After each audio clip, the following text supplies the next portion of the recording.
Fala galera, tudo bem? No vídeo de hoje eu trouxe um conceito bem interessante que eu uso quando eu vou escolher ações de empresas para investir e que você pode usar também para escolher empresas melhores para o seu portfólio de ações. Então fica com a gente até o final desse vídeo para entender que metodologia é essa e como você pode aplicar isso na sua carteira de investimentos. Bom, meus campeões, antes da gente começar esse vídeo, uma coisa que a gente sempre pede para vocês, que ajuda muita gente, é que você deixe o like nesse vídeo, que você se inscreva nesse canal, que é uma coisa que não vai custar nada pra você e que vai fazer uma diferença enorme pra gente. Então se inscreve no canal, deixa o like e é isso, bora pro vídeo. Bom, a ideia do vídeo de hoje é utilizar um conceito muito interessante da administração, que são as forças de Porter. E nós vamos aplicar isso nos seus investimentos para você poder investir em melhores empresas. E como funcionam essas forças de Porter? São 5 forças analisadas por Michael Porter que permitem que você faça uma análise qualitativa da empresa e do setor como um todo. Assim, quanto melhor a empresa for em cada uma dessas forças, mais competitiva ela é e mais bem posicionada no mercado ela está. E a primeira dessas forças, e uma das mais importantes, é a ameaça de novos entrantes. E o que seria isso? Bom, sabemos que o mercado como um todo ele é bem competitivo e que está cada vez mais difícil das empresas ganharem dinheiro, porque existe muita concorrência hoje em dia. E a ameaça de novos entrantes, que é essa primeira força descrita por Porter, analisa a facilidade que novas empresas têm de entrarem no mercado e de assumirem posições de prestígio. E como exemplo, podemos citar empresas de diferentes ramos. Para uma empresa começar a vender em determinado mercado, existem as barreiras de entrada. E quanto maiores forem as barreiras de entrada, mais difícil é para essa empresa começar a atuar em determinado mercado. Imagina, por exemplo, que você decidiu montar uma barraquinha de cachorro-quente e vender seu cachorro-quente para ganhar dinheiro. Nesse mercado, as barreiras de entrada são bastante baixas. Então, basicamente, qualquer pessoa pode investir nesse mercado e ganhar dinheiro com isso. Mas, se você decidir explorar petróleo ou você se tornar uma bolsa de valores, é muito mais difícil, porque existem barreiras de entrada muito maiores. Você precisa de muito mais dinheiro, de licenças específicas e é muito mais difícil de você entrar nesse mercado. Então, é bem interessante você ter no seu portfólio de ações empresas de mercados com barreiras de entrada mais altas. Assim, a possibilidade de novos entrantes diminui bastante.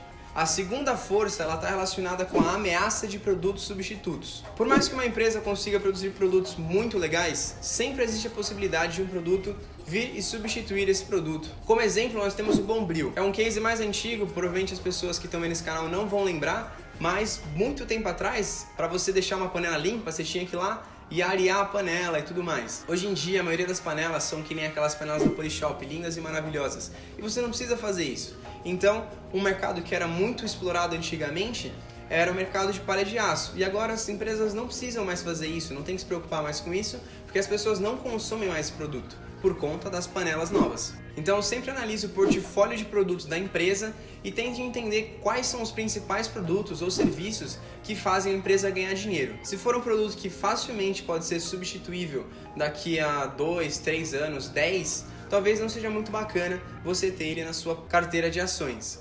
A terceira força está relacionada com a rivalidade entre os concorrentes. Existem diversas empresas, como por exemplo as companhias aéreas, que têm uma baixa diferenciação entre si. Assim, o consumidor tem certa dificuldade em entender quais são as vantagens de escolher entre uma empresa e a outra. Bom, você consegue dizer para mim qual a diferença entre você pegar um voo da Azul, ou um voo da TAM, ou da Gol? O setor de empresas aéreas é bastante corrido porque é muito difícil das empresas aéreas terem vantagem competitiva. Assim, a coisa mais importante para o consumidor é o preço. Isso é muito perigoso para uma empresa. Quarta força, poder de barganha dos clientes. Qual é a força que o cliente tem no processo da venda? É o cliente que define quanto que ele vai pagar por um produto ou por um serviço, ou é a empresa? Sempre que existe uma venda, existe o processo de negociação. Se o cliente ele tem um peso muito maior na negociação do que a empresa, a balança ela desequilibra um pouco. E aí o cliente ele vai querer pagar menos pelo produto ou pelo serviço do que a empresa está disposta a vender. E aí a margem da empresa diminui bastante. E para os acionistas isso não é uma coisa interessante. Normalmente a gente procura empresas que têm boas margens de lucro. E por que isso acontece? Isso acontece quando existem muitas empresas oferecendo um produto e o cliente ele pode barganhar para encontrar um preço melhor com as várias empresas. Então ele vai falar, a empresa X está me dando esse benefício. Que benefício que você pode me dar? Aí a empresa vai ter que reduzir as margens, às vezes dar algum brinde, alguma coisa assim, e isso custa dinheiro. Então, entenda quantas empresas existem no setor e qual a força que o cliente tem no processo da venda do produto ou do serviço. Quinta e última força de Porter, o poder de barganha dos fornecedores. Assim como na força anterior eu disse que os clientes podem ter um peso muito grande no processo de venda, os fornecedores de determinada matéria-prima podem ser muito influentes também. Então, se os fornecedores da Apple decidirem que vão aumentar o preço, a Apple talvez tenha que dar uma repassada no preço para os seus clientes. Mas como a Apple é uma empresa muito grande, ela consegue exercer uma força maior nos seus fornecedores. E aí, são os fornecedores que têm que se adaptar às vontades dela, e não o contrário.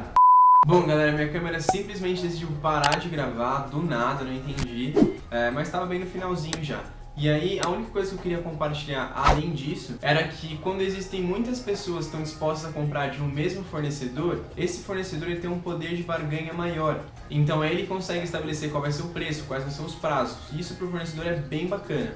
Então, antes de investir em uma empresa, é muito importante que você consiga entender qual que é a relação dela com os seus fornecedores. Quem que tem mais poder nas negociações por preço ou por prazo? Tenta entender como que ocorre toda essa negociação durante a cadeia de produção. Assim você vai conseguir entender de maneira muito mais profunda se vale a pena investir naquela empresa ou não. Bom, galera, esse foi o vídeo, foi um tema que eu gostei muito de fazer. Normalmente não é um formato que a gente faz muito, mas se vocês curtiram, cara, deixa aqui nos comentários, conta pra gente o que vocês acharam. E é isso, nos vemos semana que vem. Falou!